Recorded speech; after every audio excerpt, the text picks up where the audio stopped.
Isang banana garden sa gitna ng kalsada. Ito ang kakaibang eksenang gumulat at ipinagtataka ng sinumang mapapadaan sa kalsadang ito sa El Cerro, Havana, Cuba.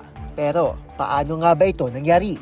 3 taon nang nakalipas ng bungkalin ng mga otoridad ang bahagi ng kalyeng ito dahil sa tagas ng tubig. Batay sa local reports, hindi na tinapos ng gobyerno ang pagkukumpuni rito, kaya tinabunan na lamang ito ng lupa. Isang mga sira-sirang kalye sa mga pangunahing problema na kinakaharap ng Cuba.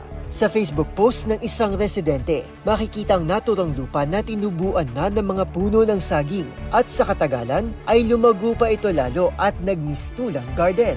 Sinisigurado rin nila na regular itong nadidiligan. Hindi alam ng mga residente kung sinong nagtanim ng saging, pero malaki nila ang kanilang pasasalamat sa mistulang biyaya na ito. Sa kabila nito, umaasa pa rin silang maisasaayos ng pamahalaan ng kanilang kalsada. At habang hindi pa ito natutupad, ay pakikinabangan daw muna nila ang libreng saging na kanilang napipitas. Para sa DZRH TV, ito si Arnold Herrera. Una sa Pilipinas, una sa Pilipino.